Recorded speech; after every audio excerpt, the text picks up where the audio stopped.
بسم اللہ الرحمن الرحیم۔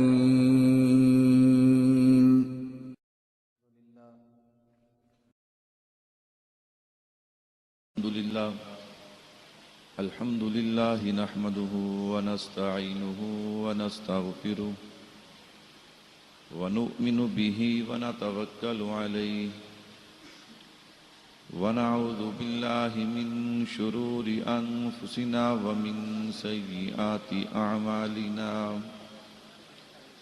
من يهده الله فلا مضل له ومن يضلله فلا هادي له ونشهد أن لا إله إلا الله وحده لا شريك له ونشهد أن سيدنا ومولانا محمدا عبده ورسوله أما بعد أعوذ بالله من الشيطان الرجيم بسم الله الرحمن الرحيم لو أنزلنا هذا القرآن على جبل لرأيته خاشعا متصدعا من خشية الله اللهم صل على محمد وعلى آل محمد كما صليت على إبراهيم وعلى آل إبراهيم إنك حميد مجيد اللهم بارك على محمد وعلى آل محمد كما باركت على إبراهيم وعلى آل إبراهيم إنك حميد مجيد میرے نہایت ہی واجب الاحترام تشریف فرما عزیز علماء کرام اور دیگر عزیز بزرگوں دوستوں بھائیوں، جیسا کہ آپ حضرات کے علم میں ہے کہ آج کا یہ عظیم الشان پروگرام ہمارے مدرسے میں دو بچوں نے قرآن پاک حفظ کیا، ان کے حفظ قرآن کے موقع پر، دستار بندی کے موقع پر آج کا یہ پروگرام ہے۔ اللہ رب العزت سے دعا ہے کہ اللہ پاک ان بچوں کا حفظ کرنا اپنی بارگاہ میں قبول و منظور فرمائے۔ اللہ پاک ان بچوں کی محنت اور ان کے اساتذہ کی محنت کو قبول کرتے ہوئے اس محنت کو دونوں جہان کے لیے فائدہ مند، نفع مند بنائے۔ اور میں اس کے ساتھ ساتھ ان بچوں کے والدین کو بھی مبارکباد پیش کرتا ہوں کہ اللہ پاک نے ان کے بچوں کو بہت بڑے اعزاز سے نوازا ہے کہ وہ قرآن جو اللہ نے امام الانبیاء صلی اللہ علیہ وسلم کے سینے پہ اتارا تھا، آج وہی قرآن ان بچوں کے سینوں میں محفوظ ہو چکا ہے۔ اس پر اللہ رب العزت کا شکر بھی ادا کرنا چاہیے اور اللہ تبارک و تعالیٰ سے مزید مانگنا چاہیے۔ اللہ جس طرح تو نے ہمارے بچوں کو حفظ قرآن کی دولت سے نوازا ہے، اسی طرح انہیں قرآن پاک پہ عمل کی بھی توفیق عطا فرما دیں۔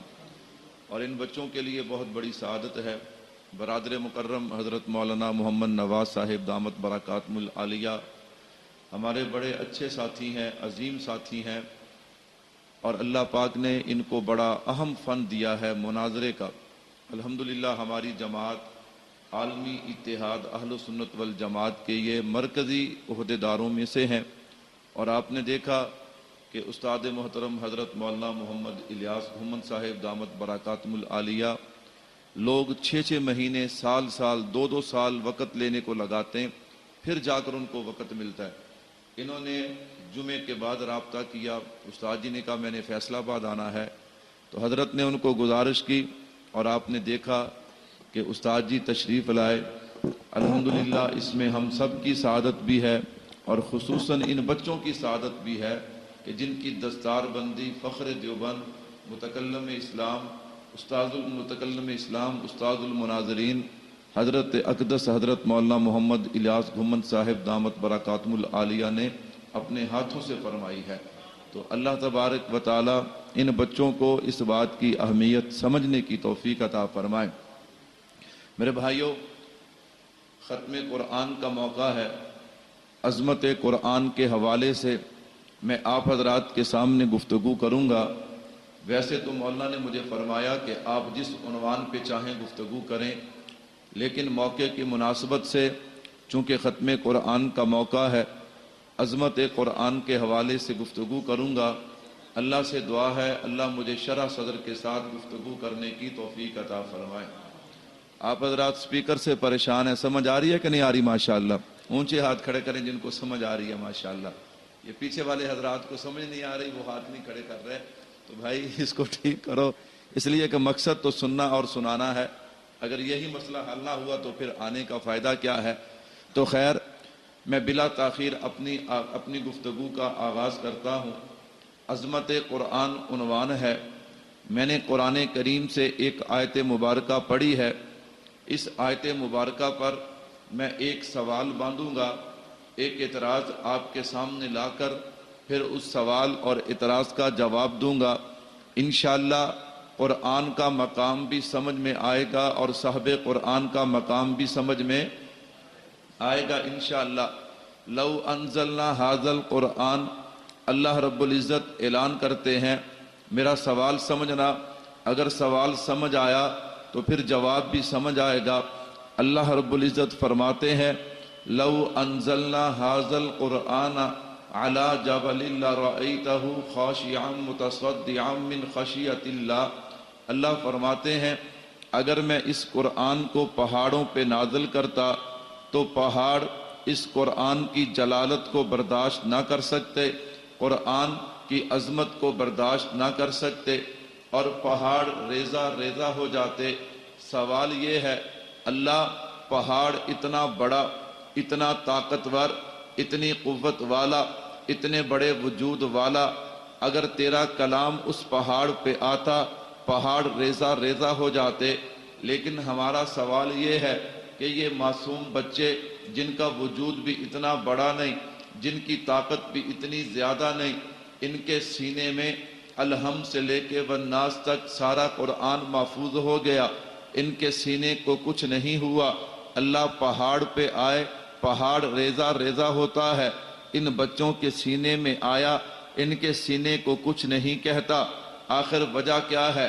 اللہ فرماتے ہیں وجہ یہ ہے کہ اگر قرآن پہاڑوں پہ آتا، بغیر واسطے کے آتا، ان بچوں کے سینے میں آیا ہے تو محمد مصطفیٰ کے واسطے سے آیا ہے۔ میرے بھائیو توجہ کرنا، لو انزلنا ھذا القرآن، میں اس بات کو کھولنے سے پہلے قرآن پہاڑوں پہ آتا، پہاڑ ریزہ ریزہ ہو جاتے۔ یہ قرآن اتنی عظمت والی کتاب ہے، اس قرآن کی عظمت کیا ہے، اس قرآن کا مقام کیا ہے؟ امام غزالی رحمت اللہ علیہ فرمایا کرتے تھے اگر اللہ آنکھیں دے تو آنکھوں سے 4 چیزیں دیکھو۔ حضرت وہ 4 چیزیں کون سی ہیں؟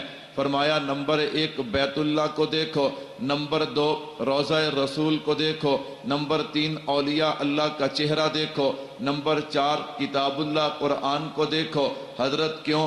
فرمایا بیت اللہ دیکھنا بھی عبادت ہے، روضہ رسول دیکھنا بھی عبادت ہے، اولیاء اللہ کا چہرہ دیکھنا بھی عبادت ہے، اور قرآن کو دیکھنا بھی عبادت ہے۔ میں نے کہا قرآن کی عظمت کیا ہے، قرآن کا مقام کیا ہے؟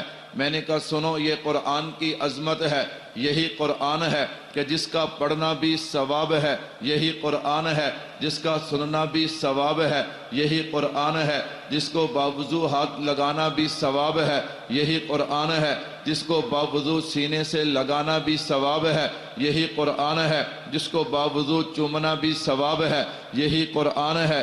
گنبد خضرا کے مکین امام الانبیاء رحمت للعالمین نے ارشاد فرمایا اگر کوئی قرآن اپنے گھر میں پڑھے گا رب کی رحمتوں کا نزول ہوگا، اگر کوئی اپنی دکان پہ پڑھے گا رب کی رحمتوں کا نزول ہوگا، ہاں یہی قرآن ہے جو اتنی عظمت والا مقام والا ہے، یہ قرآن اتنی شان والا ہے، اگر کوئی اسے یاد کرتا ہے حافظ قرآن بنتا ہے، اگر کرت کے ساتھ پڑھتا ہے قاری قرآن بنتا ہے، یہی قرآن ہے، اگر کوئی کھڑا ہو کے بیان کرتا ہے مبلغ قرآن بنتا ہے، اگر اس کا ترجمہ کرتا ہے مفسر قرآن بنتا ہے، یہی قرآن ہے، اگر کوئی بیٹھ کے پڑھاتا ہے متعلم قرآن بنتا ہے، اگر کوئی بیٹھ کے پڑھتا ہے متعلم قرآن بنتا ہے، یہی قرآن ہے، اگر مصلی پہ کھڑا ہو کے پڑھتا ہے پھر امام بنتا ہے۔ میں نے کہا یہ ساری چھوٹی باتیں ہیں، یہی قرآن ہے۔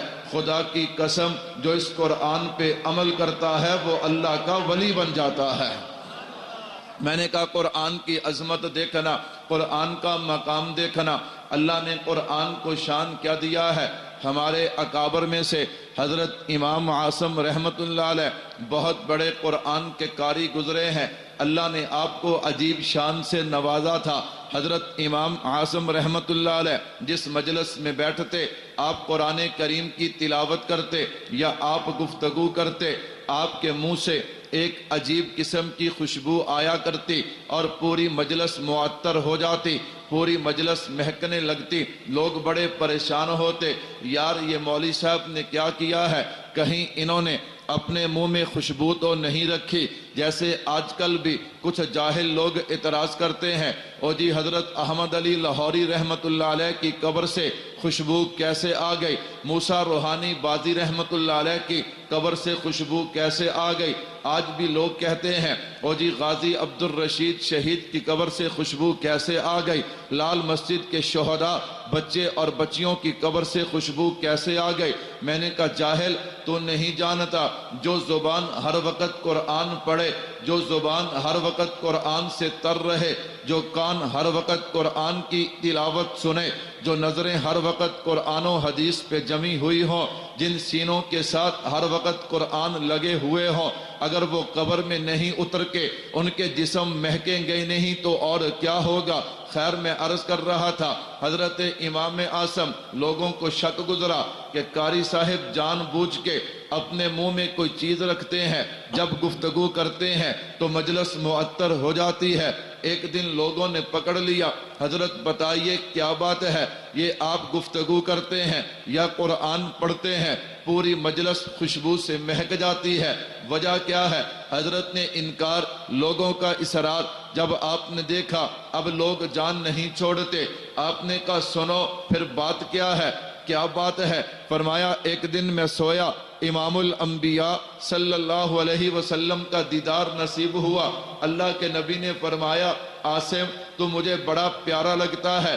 آقا کیوں؟ فرمایا تو صبح بھی قرآن پڑھتا اور پڑھاتا ہے، تو دوپہر بھی قرآن پڑھتا اور پڑھاتا ہے، تو شام بھی قرآن پڑھتا اور پڑھاتا ہے، 24 گھنٹے تیری ایک ہی فکر ہے، تو بچوں کو قرآن پڑھاتا ہے، خود بھی 24 گھنٹے قرآن کی تلاوت کی فکر میں رہتا ہے، تو مجھے بہت پیارا لگتا ہے، میرا دل چاہتا ہے کہ میں تیرے چہرے پہ بوسہ دوں۔ امام الانبیاء آگے بڑھے، آقا نے میرے چہرے پہ بوسہ دیا، ادھر آقا نے بوسہ دیا، ادھر اللہ نے میرے چہرے سے خوشبو کو مہکا دیا۔ میں نے کہا یہ بھائی قرآن ہے، سنو قرآن کی عظمت کیا ہے۔ ختم قرآن کی مجلس ہے، قرآن کے فضائل سننا، اللہ نے قرآن کو عظمت کیا دی ہے، اللہ نے قرآن کو شان اور مقام کیا دیا ہے، علماء نے واقعات نقل کیے ہیں۔ بھائیو قرآن، یہ قرآن کتنی عظمت والی کتاب ہے۔ حضرت امام شافعی رحمت اللہ علیہ بہت بڑے مجتہد اور فقیہ گزرے ہیں۔ حضرت امام شافعی کے پاس ایک آدمی آیا، آ کر سوال کرنے لگا، کہتا حضرت میں نے آپ سے مسئلہ پوچھنا ہے۔ بھائیو توجہ رکھنا، مسئلہ پوچھنا ہے، پوچھ کیا مسئلہ ہے؟ کہا حضرت میرا جواب دینے سے پہلے ایک بات ذہن نشین کر لیجئے۔ کیا بات ہے؟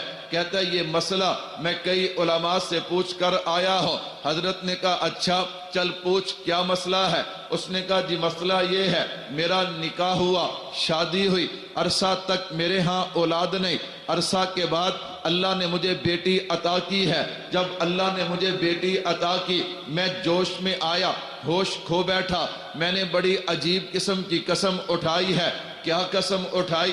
میں نے قسم یہ اٹھائی اللہ جب یہ میری بیٹی جوان ہوگی میں اس کا نکاح کروں گا، اسے جہیز میں دونوں جہان کی دولت دوں گا، اگر دونوں جہان کی دولت نہ دے سکا تو میری بیوی کو 3 طلاق۔ اللہ اکبر، توجہ کرنا حنفیوں، 3 طلاق میں نے یہ قسم اٹھائی ہے۔ اچھا اب کیا مسئلہ ہے؟ کہتا جی مسئلہ یہ ہے بیٹی جوان ہو گئی ہے، اگر نکاح نہیں کرتا گنہگار ہوتا ہوں، اگر نکاح کروں تو بیوی کو طلاق ہوتی ہے۔ کہا کیوں؟ فرمایا میں نے جو قسم اٹھائی ہے کہ بیٹی کو نکاح کروں، دونوں جہان کی دولت جہیز میں دوں، اب دونوں جہان کی دولت کہاں سے لاؤں؟ اگر دونوں جہان کی دولت نہیں دیتا تو بیوی کو کیا ہوتا ہے؟ میں کہا چھاڑ یار 3 ایک ہندیاں نے روڑا ہی کوئی نہیں، 3 کیا ہوتی ہیں؟ 1 ہوتی ہیں۔ اس نے کہا مولوی صاحب یہ تم نے 14ویں صدی میں مسئلہ نکالا ہے، ہمارے ہاں یہ مسئلہ نہیں ہے۔ میں نے کہا پتہ چلا ان کا بھی نظریہ یہ تھا کہ 3 کیا ہوتی ہیں؟ 3 ہوتی ہیں۔ میں نے کہا بھائی چاروں ائمہ کے ہاں 3 ہوتی ہیں، پوری امت کا اس پہ اجماع ہے سوائے قادیانی اور شیعہ کے، یہ 3 کو 3 نہیں مانتے، وگرنہ پوری امت کا اس بات پہ اجماع ہے کہ ایک مجلس کی 3 طلاقیں 3 ہوتی ہیں، اس لیے وہ بیچارہ پریشان ہے۔ حضرت امام شافعی رحمت اللہ علیہ مسکرائے، کہا بھائی جا کر بیٹی کے نکاح کے دن مقرر کر دے، تیری بیوی کو طلاق بھی نہیں ہوگی، تیری بیٹی کا نکاح بھی ہوگا۔ اس نے کہا مولوی صاحب میں نہیں مانتا، میں کئی علماء کے پاس گیا، انہوں نے کہا طلاق ہوگی، آپ کہتے نہیں ہوگی۔ میں نے کہا تو سمجھا نہیں ہے، عام عالم اور ہوتا ہے، فقیہ اور مجتہد اور ہوتا ہے، عام مولوی اور چیز ہے، فقیہ اور مجتہد اور چیز ہے، اور میں قربان جاؤں ان 4 اماموں میں سے جو امام اعظم ہے وہ میرے اور آپ کے امام ہیں۔ میں اس عنوان کو نہیں چھیڑتا، پھر موقع ملا اس عنوان کو چھیڑیں گے۔ میں موقع کی مناسبت سے مولانا کا مدرسہ ہے اس لیے میں آپ حضرات کو ذہن دینا چاہتا ہوں کہ قرآن کی عظمت کیا ہے، وگرنہ یہ عنوان تو ہمارے دن رات کا عنوان ہے، اس عنوان پہ تو دن رات گفتگو ہوتی ہے۔ اور میں ایک جملہ کہتا ہوں،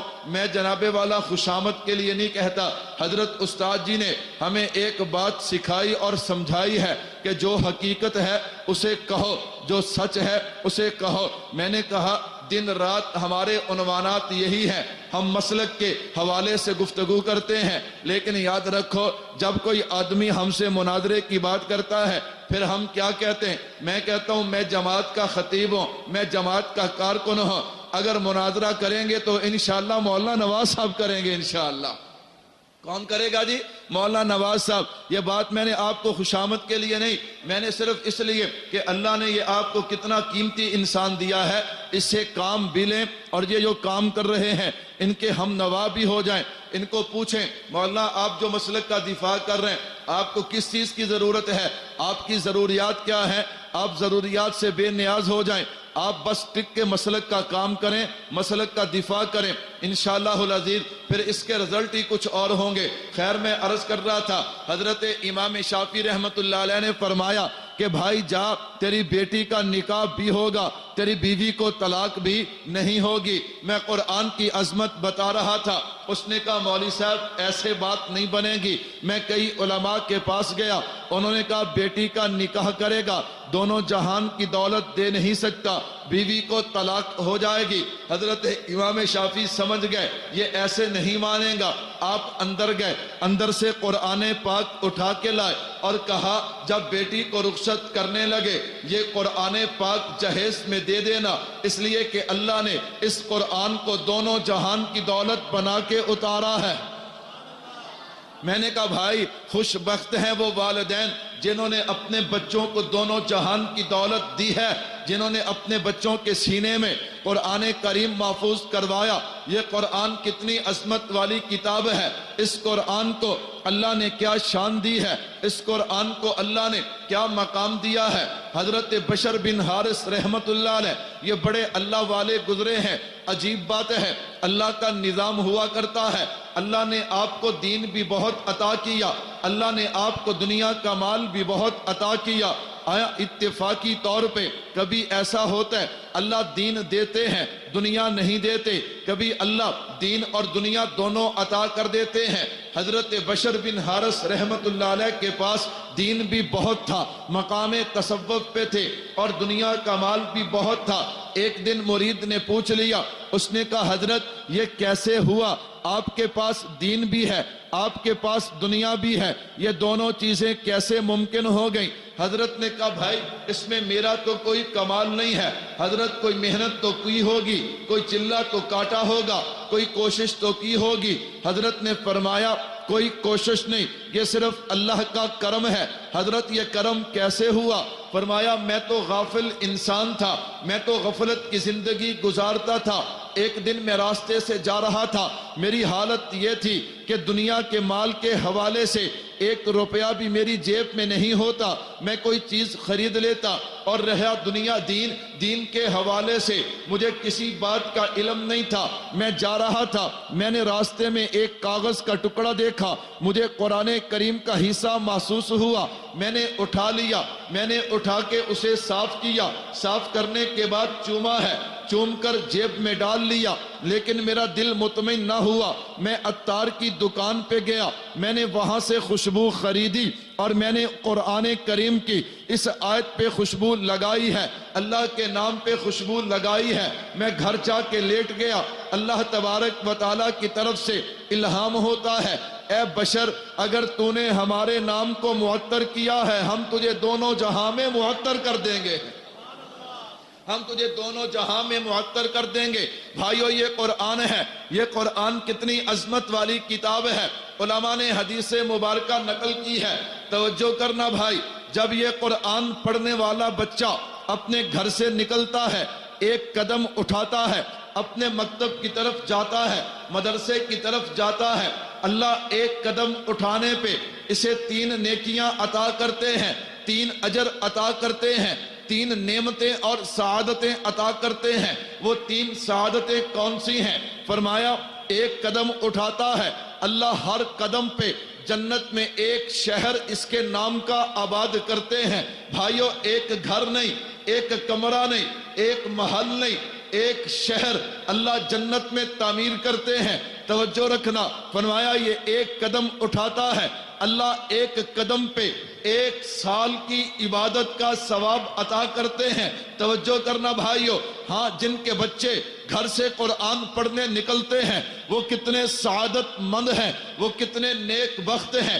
ہاں ایک قدم اٹھایا، ایک قدم پہ اللہ ایک شہر جنت میں آباد کرتے ہیں، ایک قدم پہ اللہ 1 سال کی عبادت کا ثواب عطا کرتے ہیں۔ اور فرمایا یہ طالب علم جس جگہ پہ زمین کے جس حصے پہ چل کے جاتا ہے وہ زمین کے حصے اس کے لیے استغفار کی دعا کرتے رہتے ہیں۔ اندازہ کرو بھائیو، بچہ گھر سے مدرسے تک روزانہ کتنے قدم اٹھا کے جاتا ہے، اللہ کتنی نعمتیں، اللہ کتنی سعادتیں عطا کرتے ہیں۔ توجہ کرنا بھائی، آپ نے یہ روایت پہلے بھی سنی ہوگی، توجہ کیجئے کہ جب حافظ قرآن اپنے گھر سے نکلتا ہے تو نورانی فرشتے اس کے قدموں کے نیچے اپنے پر بچھاتے ہیں۔ میں نے کہا امام غزالی رحمت اللہ علیہ نے حدیث مبارکہ نقل کی ہے، ان الفاظ کے ساتھ یہ جو فرشتے پر بچھاتے ہیں یہ یوں پر نہیں بچھاتے، یہ حصول برکت کے لیے۔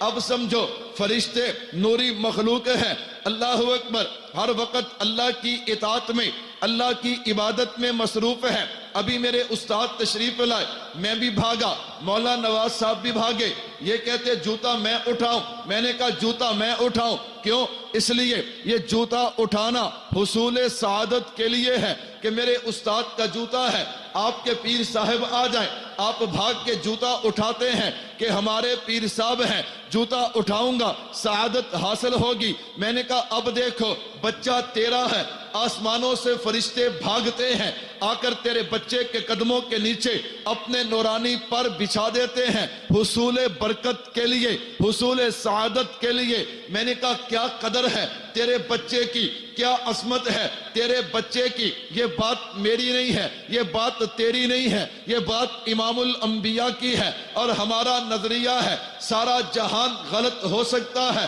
لیکن مصطفیٰ کا فرمان غلط نہیں ہو سکتا۔ بھائی کیسی عظمت ہے، کیسی سعادت ہے۔ تیرا بچہ جو گھر سے نکلتا ہے، میں نے کہا ایم این اے نکلے فرشتے سلام نہیں کرتے، ایم پی اے نکلے فرشتے سلام نہیں کرتے، فوج کا افسر نکلے فرشتے سلام نہیں کرتے، پولیس کا افسر نکلے فرشتے سلام نہیں کرتے، جج اور وکیل نکلے سلام نہیں کرتے۔ پھر مجھے کہنے دے تیرے سارے ایم این اے ایک طرف ہیں، تیرے سارے ایم پی اے ایک طرف ہیں، تیرے سارے جج ایک طرف ہیں، تیرے سارے انجینئر ایک طرف ہیں، تیرے سارے دنیا دار ایک طرف ہیں، یہ حافظ قرآن ایک طرف ہے۔ کیوں؟ اس لیے کہ جب وہ نکلتے ہیں تو فرشتے پر نہیں بچھاتے، جب یہ نکلتا ہے فرشتے پر بچھاتے ہیں۔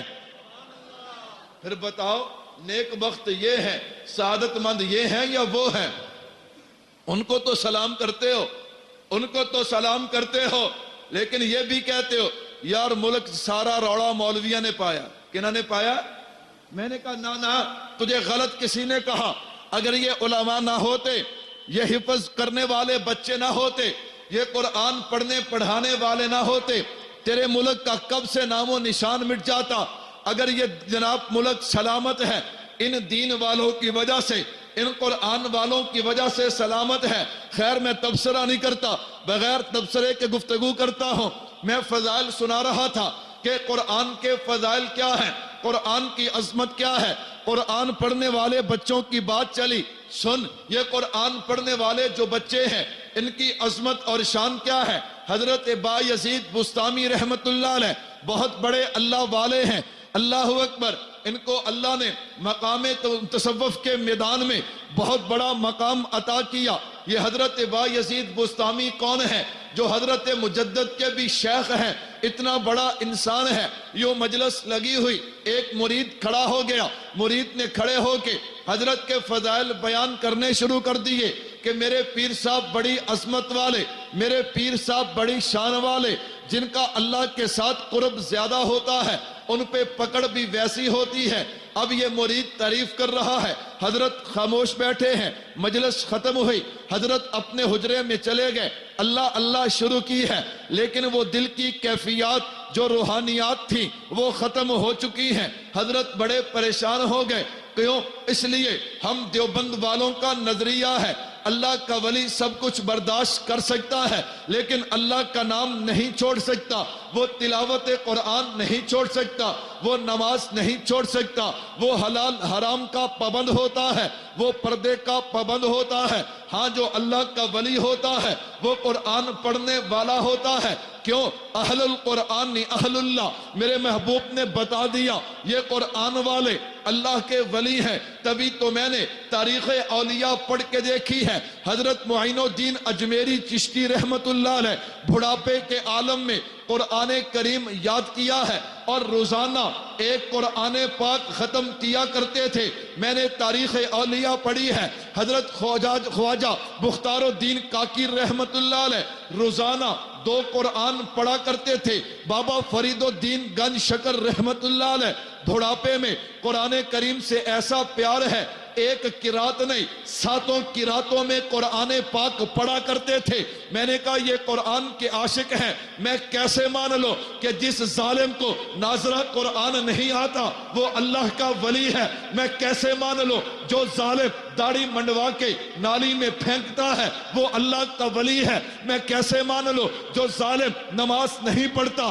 وہ اللہ کا ولی ہے؟ میں کیسے مان لو جو ظالم عورتوں سے پردہ نہیں کرتا وہ اللہ کا ولی ہے؟ نہ اللہ کا ولی وہ ہے جو صبح بھی قرآن پڑھتا ہے رات بھی قرآن پڑھتا ہے۔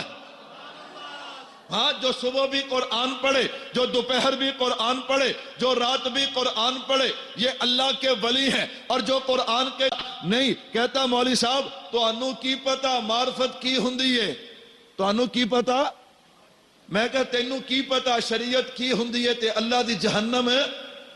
ہاں میں نے کہا ہمیں معرفت کا نہیں پتا، تجھے شریعت کا نہیں پتا۔ خیر میں نے کہا میں اس پہ تبصرہ نہیں کرتا، پھر لوگ ناراض ہوتے.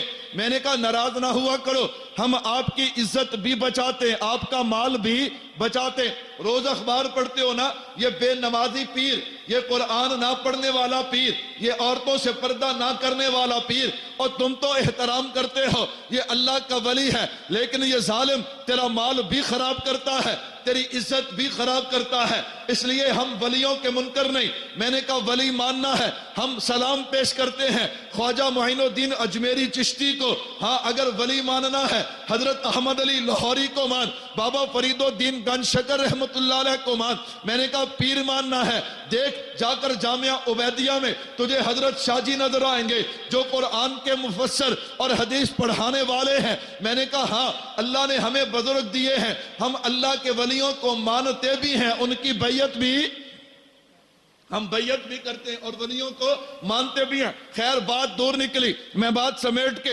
نماز کا وقت بھی ہو رہا ہے. حضرت با یزید بستامی رحمت اللہ علیہ ذکر شروع کیا، کیفیات نظر نہ آئی. اللہ یہ کیا بن گیا، میری کیفیات کہاں پہ چلی گئی. اللہ رب العزت کے سامنے روتے رہے، اللہ معاف کر دے، اللہ معاف کر دے. اللہ کیا بن گیا، تو نے میری کیفیات سلب کیوں کر لی ہیں.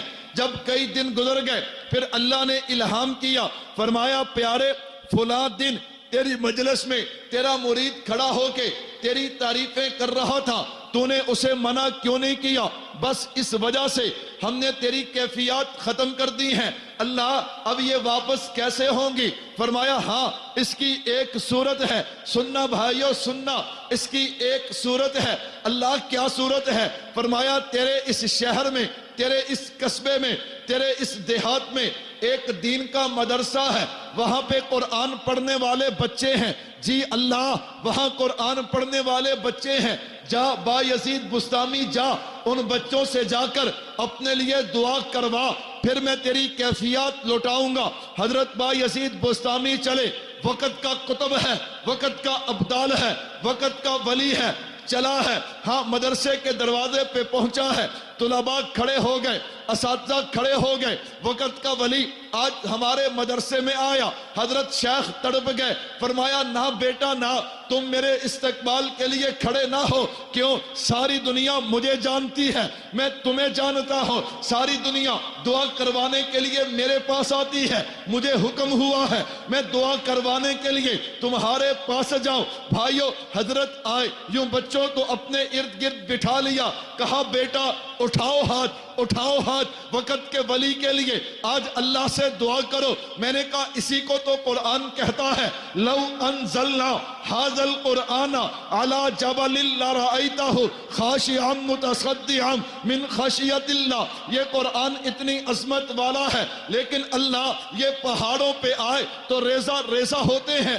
ان بچوں کے سینے میں آیا. یہ بچے تو بڑے ہیں، میں نے ان سے چھوٹے بچے بھی دیکھے ہیں کہ جن کے سینے میں الحمد سے والناس تک سارا قرآن محفوظ ہے. اللہ ان بچوں کے سینوں کو کیوں کچھ نہیں ہوتا. فرمایا وہاں آتا، بغیر واسطے کے آتا. ان کے سینے میں آیا ہے تو محمد مصطفیٰ کے واسطے سے آیا ہے. کس کے واسطے سے آیا ہے؟ سارے نہیں بولتے کس کے واسطے سے آیا ہے. توجہ کرنا، میں عقیدہ بھی بتاتا جاؤں. ایک آدمی کہنے لگا صرف اپنی دکان چمکانے کے لیے، اپنا کاروبار چمکانے کے لیے، کہتا جی دیوبند والے. میں نے کہا کیا ہوا دیوبند والوں کو؟ کہتا نبی کا صدقہ نہیں مانتے، نبی کا واسطہ نہیں مانتے. میں نے کہا تجھے کس نے کہا، تجھے کس نے جھوٹ بولا ہے، تجھے کس نے غلط بیانی کی ہے کہ دیوبند والے نبی کا صدقہ نہیں مانتے؟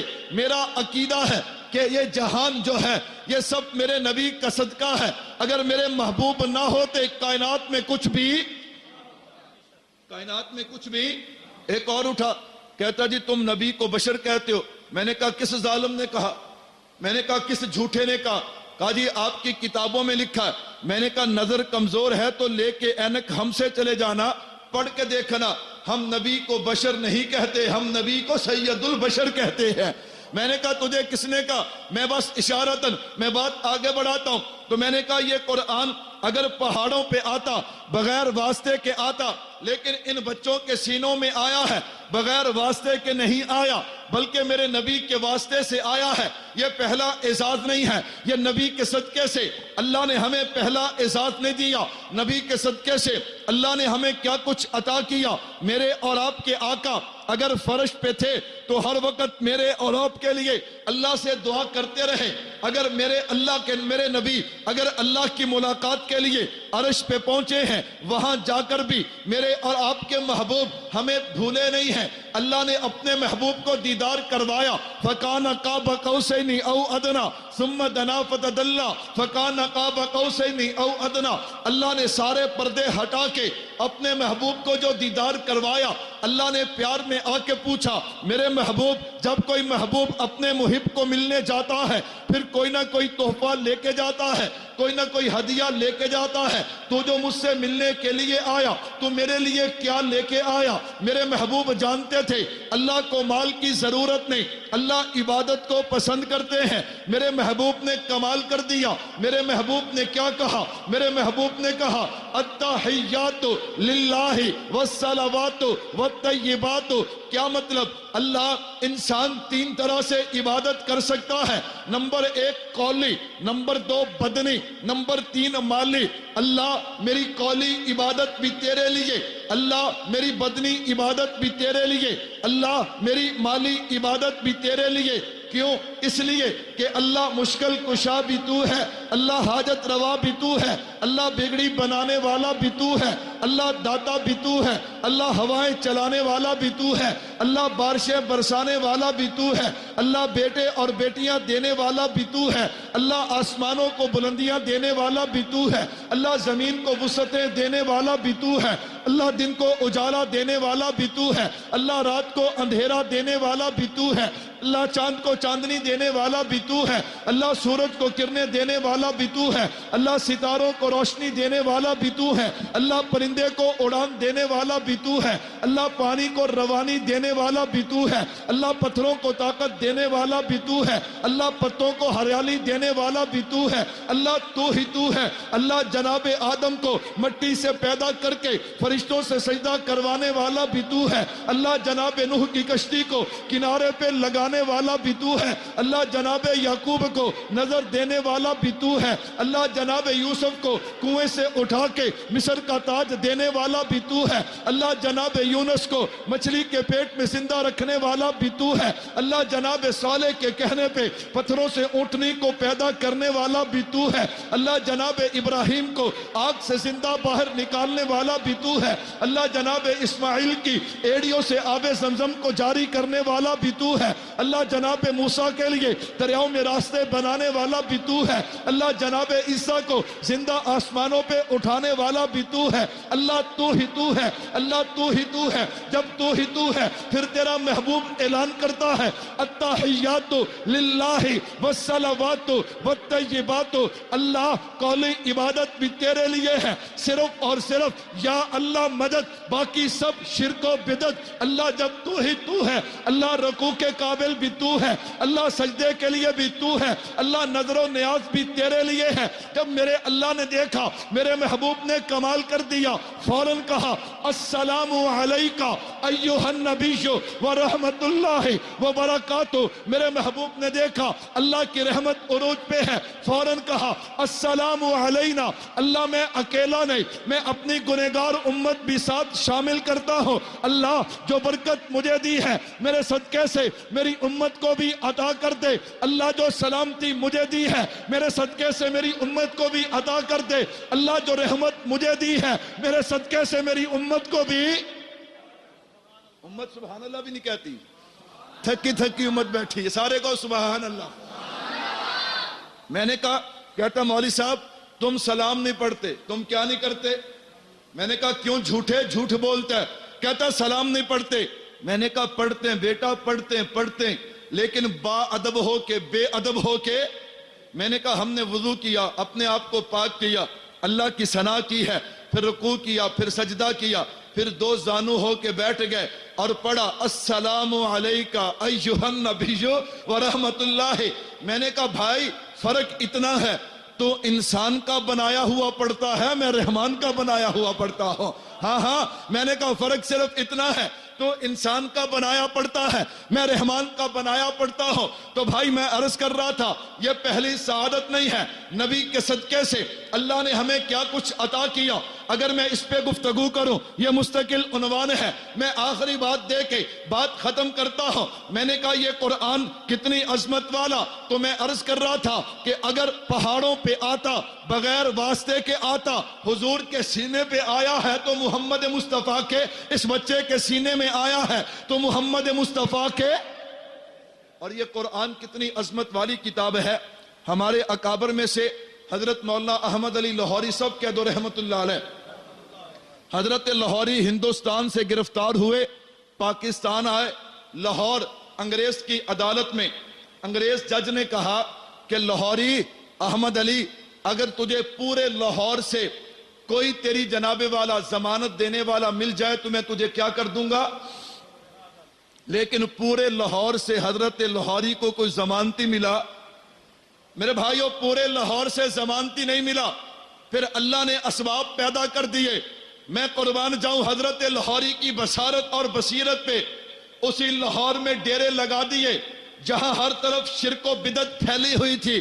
حضرت لاہوری نے ڈیرے لگائے، قرآن کا درس شروع کیا۔ میں نے کہا قربان جاؤں، قرآن کا درس دیا۔ پھر جناب والا جب حضرت کا جنازہ اٹھا 1966 میں 62 میں جب حضرت کا جنازہ اٹھا تو جنازہ پڑھنے والے 2-4 نہیں 1 لاکھ افراد تھے۔ میں نے کہا وہی لاہور جہاں ایک آدمی ضمانتی نہیں ملتا، جب قرآن پھیلایا ہے، جب قرآن کی روشنی پھیلائی ہے، پھر لوگوں نے حضرت کا جنازہ دیکھ کر توبہ کی ہے۔ تو بھائی میں عرض کر رہا تھا اللہ یہ قرآن پہاڑوں پہ آتا ریزہ ریزہ ہو جاتے، فرمایا اس بچے کے سینے میں آیا۔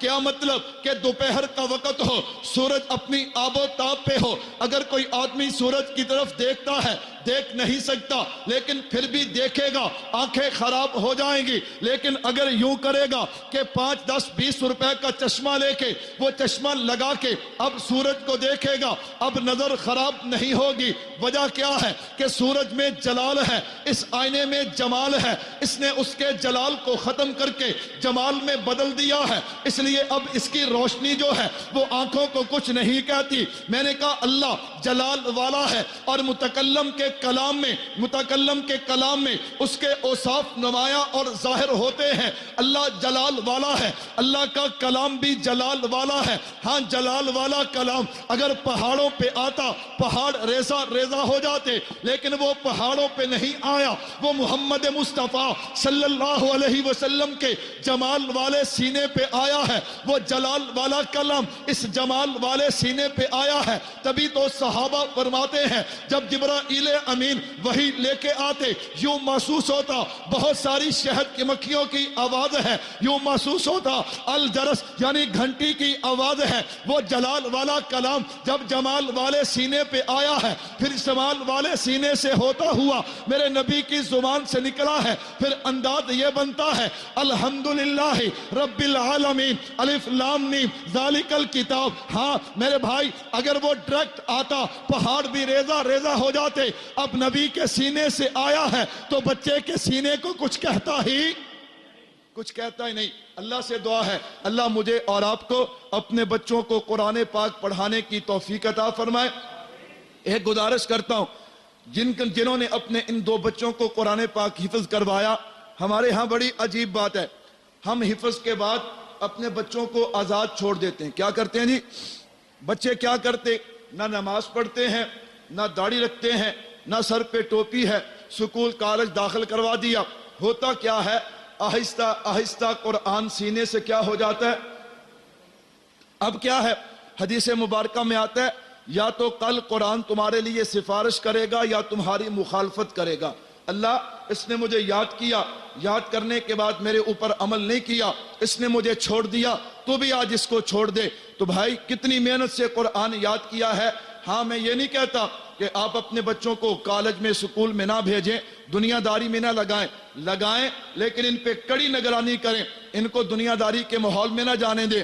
انہیں کہا بیٹا تو حافظ قرآن ہے، لباس بھی حافظوں جیسا علماء جیسا پہن، داڑھی سنت کے مطابق رکھ، نماز 5 وقت کی پڑھ، قرآن کریم کی تلاوت کر، پھر دیکھنا انشاءاللہ العزیز ان بچوں کی برکت سے کل یہ اپنے خاندان کے 10 افراد کو جنت میں لے کے جائیں گے، والدین کا اعزاز و اکرام ہوگا۔ اللہ مجھے اور آپ کو اپنے بچوں کو قرآن پاک پڑھانے کی توفیق عطا فرمائے۔ وما علینا الا البلاغ۔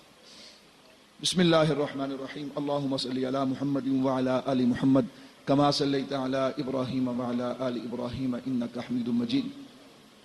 اللہم بارک علی محمد وعلی آل محمد کما بارکت علی ابراہیم وعلی آل ابراہیم انک حمید مجید۔